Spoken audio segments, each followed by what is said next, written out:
Kita ke informasi lainnya pemirsa, pasca Idul Adha 1443 Hijriah, harga sejumlah kebutuhan pokok atau sembako di sejumlah pasar tradisional di Jakarta belum juga turun.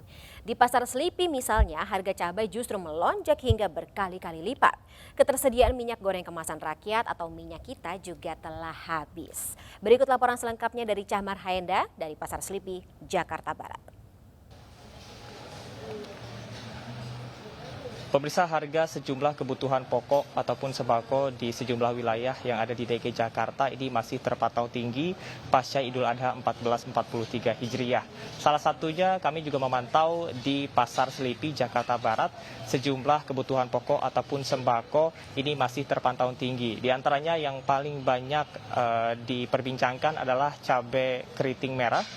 Ini masih seharga Rp130.000 per kilogramnya, padahal biasanya ini ada pada rentang 70 hingga dengan Rp75.000 per kilogramnya. Kemudian juga untuk cabai keriting hijau, ini dari harga Rp30.000 menjadi Rp60.000 per kilogramnya.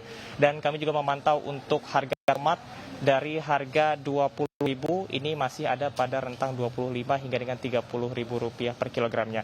Sementara itu untuk komoditas sembako yang mengalami penurunan diantaranya adalah cabai rawit merah. Ini dari harga Rp130.000 kini turun drastis menjadi Rp87.000 per kilogramnya.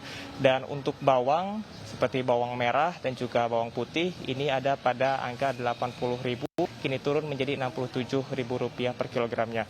Dan untuk penyebab dari masih tingginya harga pasokan ini adalah dikarenakan masih kurangnya pasokan dari distributor sehingga menyebabkan kelangkaan dengan permintaan yang tinggi di masyarakat utamanya menjelang Idul Adha kemarin.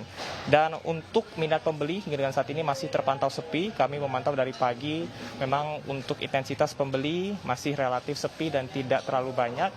Dan informasinya kami dapat dari pedagang pula bahwa untuk pembeli yang datang ini masih merasa ketakutan dengan adanya isu ataupun wabah dari PMK sehingga menyebabkan minat masyarakat untuk berbelanja ke pasar ini turun.